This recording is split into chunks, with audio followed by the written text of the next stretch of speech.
AP పరిస్థితికి వస్తే లడ్డు, నెయ్యి, ఈ నెయ్యి కల్తీ మీద ఇలా తిరుమల సంప్రోక్షణ కూడా ఏదో అంటే అపరాధం జరిగింది. తను ఈ రోజు ప్రక్షాళన చేసిరు కదా, పూజలు కూడా చేసిరు కదా. ఏం చెప్తారు మీరు? అంటే కల్తీ, నెయ్యి కల్తీ అనే దాని మీద పెద్ద వివాదమే జరుగుతుంది. భిన్న స్వరాలు వినిపిస్తున్నాయి. అరే ఎంత పాపం అంటే ప్రపంచవ్యాప్తంగా ఉన్న తెలుగు ప్రజలే కాదు మిగతా వాళ్ళు కూడా శ్రీవారిని ఎంత మహాభక్తితో కొలుస్తారు, ఆ ప్రసాదాన్ని ఎంత భక్తి శ్రద్ధలు నిష్ఠతో నియమాలతో ఒక తిరుపతి లడ్డు ఇంట్లో ఉందంటే కూడా చిన్న ఇది కూడా మాకు తెలిసిన విషయం. అందరికీ నీసు కూడా ఆ ఇంట్లో ఆ లడ్డు ఉన్నంతసేపు నీసు కూడా వండుకోలేని పరిస్థితి ఉన్న నేపథ్యంలో ఈ రోజు అదే లడ్డు కల్తీ జరిగిందన్న మాటలు వినిపిస్తుంటే దీన్ని మీరు ఏ రకంగా మీరు? ఇప్పుడు నేను కూడా ఈ సాటర్డే కాకుండా లాస్ట్ సాటర్డే 1 వీక్ క్రితమే నేను కూడా తిరుమలకి వెళ్ళేసి వచ్చాను. నేను కూడా లడ్డు తెచ్చుకున్నాను. అవును, లడ్డు కల్తీ జరిగిందన్న విషయం ఏమైనా కనిపిస్తుందా మీకు? నేను మీకు ఇంకోటి కూడా క్లారిఫై చేయాలనుకుంటున్నాను. నాకు తెలిసి చాలా ఇయర్స్ నుంచి నేను ఎవ్రీ ఇయర్లో 2 times తిరుమల వెళ్తాను. మీరు కూడా చూస్తుంటారు. నాకుంటే ఏదైనా హై హెయిర్ ఉంటుంది, లేదంటే గుండు ఉంటుంది. నేను తిరుమలకి వెళ్తాను. నాకు ఎప్పుడే కానీ డిఫరెన్షియేషన్స్ అనేది కనిపించలే. అది మరి ఎప్పుడో ఇర్రెగ్యులర్గా వెళ్ళే వాళ్ళకి ఏమైనా కనిపించిందేమో తెలియదు, కానీ రెగ్యులర్గా వెళ్ళే వాళ్ళకైతే కనిపించిన దాఖలాలు అయితే నాకు లేవు. రెండో విషయం, ఇక్కడ వీళ్ళు నెయ్యి ఏదైతే ఉంటుందో ఎవరు సప్లై చేసినా తిరుమల తిరుపతి దేవస్థానానికి కూడా ఆ కంటైనర్ అయితే ఉంటుందో, ట్యాంక్ ఏదైతే ఉంటుందో దాన్ని ఫస్ట్ వాళ్ళు ట్యాంకర్ వాళ్ళు కూడా ఒక రిపోర్ట్ తీసుకొని వస్తారు, టెస్ట్ రిపోర్ట్. ఆ టెస్ట్ రిపోర్ట్తో పాటు వీళ్ళు కూడా మళ్ళీ శాంపుల్ని టెస్ట్ చేసుకొని వీళ్ళ స్లాబ్స్ ఉంటాయి, 3 చెకింగ్స్ అయిపోయిన స్లాబ్స్ అని అయిపోయాక దెన్ అప్పుడు పోర్ట్ దగ్గర పంపిస్తారు. దేనికోసం లడ్లు ప్రిపరేషన్కో దేనికోసం యూజ్ చేయాలో దానికి అప్పుడు పంపిస్తారు. నువ్వు ఇక్కడే చెకింగ్లోనే ఫెయిల్యూర్ అయిపోయి నీకు థర్డ్ ఒపీనియన్ కావాలనుకున్న రిపోర్ట్ పంపించినప్పుడు ఈ ట్యాంకర్ అక్కడికి వెళ్ళే అవకాశం లేదు కదా, మరి కల్తీ అయ్యే అవకాశం లేదు కదా. మరి ఏ విధంగా కల్తీ అయినట్టు? ఇంకో పాయింట్, టెక్నికల్ పాయింట్ నేను మాట్లాడుతున్నా. జనాలు మాట్లాడే భాషలు నేను మాట్లాడాను. ఏదైతే ఎన్డీడీబీ రిపోర్ట్ ఇచ్చిందో ఆ ఎన్డీడీబీ రిపోర్ట్లో మీకు కొన్ని అంటే నాకు తెలుసున్న నాలెడ్జ్ ప్రకారం నేను చెప్తున్నా. బేసిక్ అది ఎవరికైనా కూడా, ఈవెన్ మీరు రిపోర్ట్ కావాలన్నా ఎవరైనా కూడా ఇవి కంపల్సరీగా అడుగుతారు. ఈ టెస్ట్ రిపోర్ట్లో కస్టమర్ ప్రొవైడెడ్ ఇన్ఫర్మేషన్, అంటే ఎవరైతే రిక్వెస్ట్ చేస్తారో రిక్వెజేషన్ చేసిన వాళ్ళ డీటెయిల్స్ కావాలి. అందులో బ్యాచ్ నెంబర్ నాట్ అప్లికబుల్. ఎందుకంటే ఇప్పుడు ఒక కంటైనర్ బయటకు వచ్చినా ప్యాకింగ్ చేసినా కూడా బ్యాచ్ ఉంటుంది. ఇప్పుడు ఆ కంటైనర్ ఏ బ్యాచ్లో వచ్చింది, ఏ ప్రొడక్షన్ బ్యాచ్ నుంచి తీశారు, ఆ ట్యాంకర్ ఏ బ్యాచ్ నుంచి తీశారు, అదొక స్లిప్ ఇవ్వాలి కంపల్సరీగా. Not applicable, manufacturing date not applicable, expiry date not applicable, sample details not applicable. ఇవన్నీ నాట్ అప్లికబుల్ ఉంటే ఏ విధంగా మీరు శాంపుల్ తీసుకొని వాళ్ళకి పంపించారు నాకు అర్థం కాలేదు. వాళ్ళు ఎట్లా టెస్ట్ చేసి రిపోర్ట్ ఇచ్చారు? మీకు కామన్ సెన్స్. ఇప్పుడు మీకు ఎక్స్పైరీ ఉందా లేదా అనే దాంట్లో డీటెయిల్స్ కూడా లేనప్పుడు మీరు శాంపుల్ ఇచ్చారు, అసలు మీరు పర్ఫెక్ట్గా ఆ శాంపుల్ ఇచ్చారనే దానికి కూడా ఇప్పుడు డౌటే.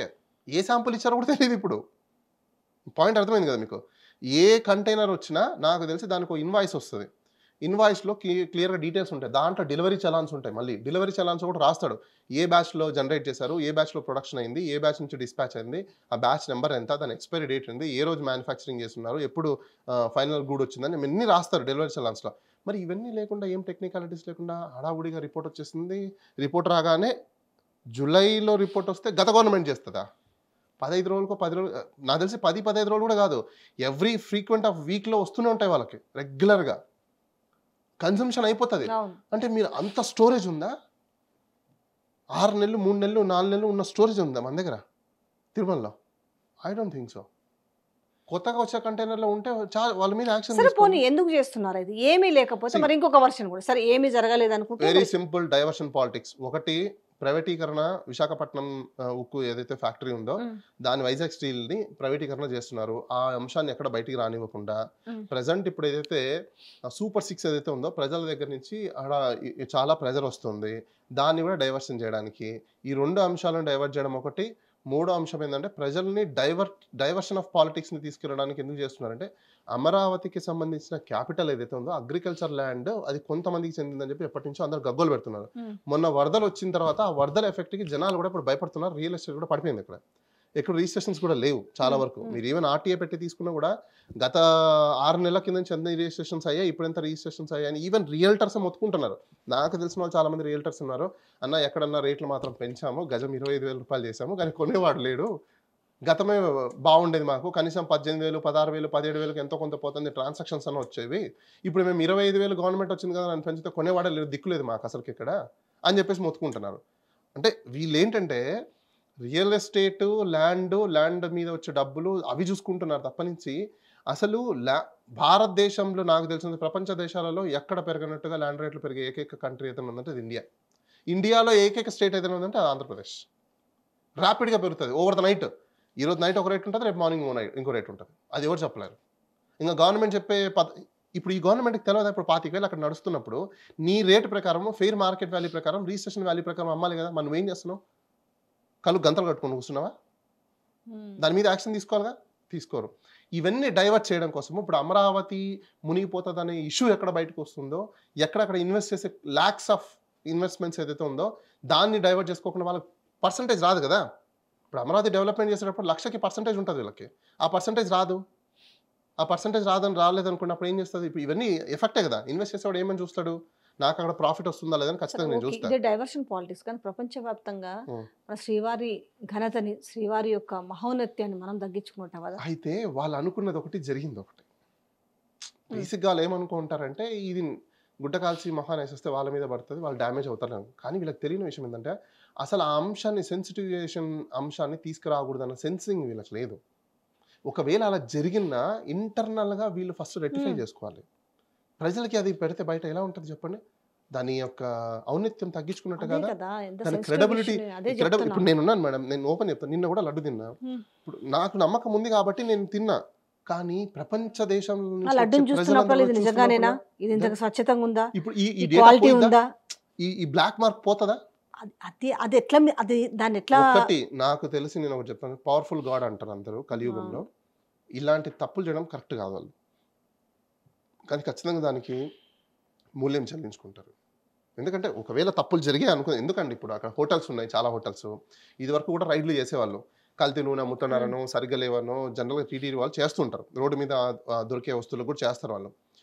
అలాంటి వాటిల్లో చేశారంటే ఏదో ఫైన్, వెరీ వెల్, బాగుంది. కానీ తిరుమల తిరుపతి దేవస్థానంలో తయారయ్యే ఒక అద్భుతమైన లడ్డు వరల్డ్ వైడ్, దాన్ని ఎక్కడికైనా ఎవరైనా తీసుకెళ్తారు. చాలామంది కొన్ని వీడియోస్ చూసాం, జనసేనకు సంబంధించిన వాళ్ళు అంటున్నారు ఈ లడ్డూని తీసుకెళ్ళి నేను నా కొడుక్కి సీటు కూడా తెచ్చుకున్నాను అని చెప్పేసి. అంటే అంత పవర్ఫుల్ ఒక లడ్డు పవర్ ఎంత, ఒక పిల్లాడికి భవిష్యత్తుకి సీట్ వచ్చేంత కెపాసిటీ, వాల్యూ ఉన్న లడ్డు. ఆ లడ్డూని ఒక హైయెస్ట్ పొజిషన్లో ఉన్న ఒక ఎగ్జిక్యూటివ్ అథారిటీ అలా అవలీలగా చెప్పేస్తే ఎలా చెప్పుండాలి? గతంలో ఇలా నాణ్యమైనవి లేవు, ఇప్పుడు మేము నాణ్యమైనవి పెడుతున్నాం అని చెప్తే బాగుండేది. అనిమల్ ఫ్యాట్ మిక్సింగ్ అనో ఇంకోటి ఎలా చెప్తారు అసలుకి? నాణ్యత గురించి లేదు, నాణ్యత పెంచామని చెప్పడం వెరీ గుడ్, మంచిది. ఇప్పుడు అది చేశారా లేదా, అవునా కాదా, పెద్ద డిబేటబుల్. ఇప్పుడు ప్రజల మనసుల్లో అయితే అనుచితమైన అభిప్రాయాన్ని క్రియేట్ చేసిరు కదా, అయిపోయింది.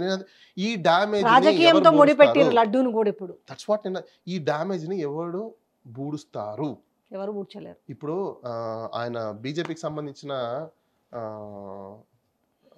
ఒక ఎంపీ పిఐలు కూడా ఫైల్ చేశాడంట దాని మీద. ఎందుకంటే చంద్రబాబు నాయుడు ఇలాంటి వ్యాఖ్యలు చేయడం వల్ల మన తిరుమల తిరుపతి దేవస్థానం యొక్క ఔన్నత్యం తగ్గిపోయింది. అదే నేను అనే పాయింట్. ఇప్పుడు ఒకవేళ నిజంగా జరుగుంటే దాని లోపటనే ప్రక్షాళన చేసుకొని దానికి బాధ్యులైన వారిని శిక్షించి ఆ రకంగా పోయి ఉంటే బాగుంటుంది. కానీ ఈ రోజు ఒక సున్నితమైన అంశాన్ని తీసుకొచ్చి భక్తుల మనోభావాలు దెబ్బతీసి ఇప్పుడు ఆ లడ్డూని చూస్తే ఒక మార్పు కనిపించే విధంగా మీరు డీసీఎం, డిప్యూటీ చీఫ్ మినిస్టర్, ఆయన ఇంకో విధంగా వెళ్ళిపోయాడు.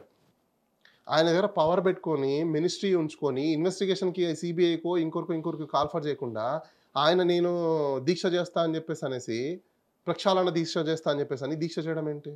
ఓకే, చేస్తే చేశారు, బాగుంది, అది మీ ఇష్టము. అందులో ముస్లిమ్స్కో క్రిస్టియన్స్కో జరిగితే మీరు ఊరుకుంటారా అంతే? అంటే మతాలను రెచ్చగొట్టే విధంగా, దాడుల్ని చేసే విధంగా ఈరోజు వీళ్ళు ఇది చేస్తున్నట్టు కనిపించట్లేదా మీకు? రాజకీయ కోణం ఇక్కడ మీకు కనిపించట్లేదా? ఆంధ్రప్రదేశ్ ఎంత దౌర్భాగ్యమైన పరిస్థితుల్లో ఈరోజు ఉందంటే, ఇలాంటి కనీస జ్ఞానం లేని మినిస్టర్లను పెట్టుకొని ఈరోజు రాష్ట్రం నడుస్తుందంటే నిజంగా దీనికంటే ఇంకా దుర్మార్గమైన పాలన ఎక్కడ ఉండదు. సో మొత్తానికైతే లడ్డూ రాజకీయం అది ఒక విధంగా లడ్డూని రాజకీయంలోకి లాగడం అనేది నిజంగా అందరి భక్తుల మనోభావాలు దెబ్బతీస్తున్నారు. నిజంగా ఆ వెంకటేశ్వరుడు ఆ 7 కొండల వాడే చూసుకోవాలి ఈ విషయంలో. నేను అదే చెప్తున్నాను కదా, నేను ఇప్పుడు లైవ్ లో మీకు కనిపిస్తున్నాను. మీరు లాస్ట్ టైం కూడా మీరు చూసినప్పుడు నేను జస్ట్ ఈ సాటర్డే లాస్ట్ సాటర్డేనే నేను వెళ్ళేసి నిన్న కూడా నేను లడ్డు తిన్నా. ఎందుకంటే నాకు నమ్మకం ఉంది కాబట్టి నేను ఎక్కడ నేను ఫీల్ అవ్వలేదు. నేను ఇదే లడ్లని మా ఫ్రెండ్స్కి చాలా మందికి ఇచ్చాను, నాకు తెలిసిన వాళ్ళకి చాలా మందికి ఇచ్చాను. ఇక్కడ ఒకటి ఏమైపోతుందో అంటే చాలా మంది బ్లైండ్గా పొలిటికల్ మ్యానిపులేషన్స్లోకి వెళ్ళిపోతున్నారు. దయచేసి భక్తులందరూ మీరు గమనించండి, మీరు పొలిటికల్ మ్యానిపులేషన్స్లోకి వెళ్ళకండి. కానీ మీరందరూ ఖండించాల్సిన అంశం ఇది ఇప్పుడు. ఎందుకంటే ఒక చీఫ్ మినిస్టరు ఒక జాతికి, ఒక మతానికి, ఒక కులానికి, ఒక వర్గానికి సంబంధించిన భావాలను దెబ్బతీసే విధంగా, అది కూడా హిందూ మతానికి సంబంధించిన మనోభావాలు దెబ్బతీసే విధంగా ఎప్పుడు చెప్పకూడదు. ఇది వాస్తవం చెప్పాలంటే ఇది కాన్స్టిట్యూషనల్ వైలేషన్. ఇంకోటి బ్రీచ్ ఆఫ్ ఓత్ కూడా అంటారు. అంటే వాళ్ళు ప్రామిస్ చేసేటప్పుడు, ఓత్ తీసుకునేటప్పుడు, ప్రమాణ స్వీకారం చేసేటప్పుడు వాళ్ళు ఓత్ తీసుకునే దాంట్లోనే ఉంటుంది. ఇమ్మీడియట్గా మీరందరూ కూడా ఫస్ట్ ఒక మెమరాండమ్స్ని గవర్నర్కి ఇచ్చి ముందు ఇమ్మీడియట్గా ఈ చీఫ్ మినిస్టర్ని బర్తరఫ్ చేయమని చెప్పేసి, అదే డిప్యూటీ చీఫ్ మినిస్టర్ బర్తరఫ్ చేయమని చెప్పేసి మనం అందరం పిటిషన్లు పెట్టాలి. లేకపోతే వీళ్ళు ఈరోజు ఇది చేసింది ఇంత పెద్ద అంశం, చిన్న అంశం కాదు, ఇది చాలా సెన్సిటివిటీ ఉన్న అంశం ఇది. రేపు దీనివల్ల లా అండ్ ఆర్డర్ ఇష్యూ వస్తే ఎవరు, రేపు జనాలు కొట్టుకుంటే ఎవరు, దానివల్ల నష్టాలు జరిగితే ఎవరు బాధ్యతలు తీసుకోవాలి? కమ్యూనల్ ఇష్యూ తీసుకొచ్చారు. దెన్ ఇప్పుడు డిప్యూటీ చీఫ్ మినిస్టర్ ఓకే నీ వరకు మాట్లాడాలి, బాగుంది, నువ్వు ఎలా మాట్లాడతావు? ఇంకోరు మీకు జరిగితే మీరేమంటారు, వాళ్ళకి జరిగితే సో నువ్వు చేసింది కంప్లీట్గా ఇది breach of oath, constitutional violation ఇది. నన్ను అడిగితే ఇమ్మీడియట్గా first deputy chief minister Pawan Kalyan బర్తరఫ్ చేయాలి, అకౌంటబిలిటీ తీసుకొని బర్తరఫ్ చేసి పడతారు. లేదంటే రేపు ఒకవేళ క్రిస్టియన్స్ కానీ ముస్లిమ్స్ కానీ రేపు వాళ్ళిద్దరు కూడా దాడులకు దిగితే పరిస్థితి ఏంటి?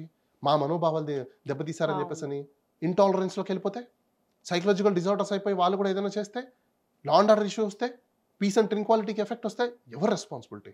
నువ్వు చేసిన వ్యాఖ్యలు కాదా, నీ వల్లనే కదా ఇవన్నీ.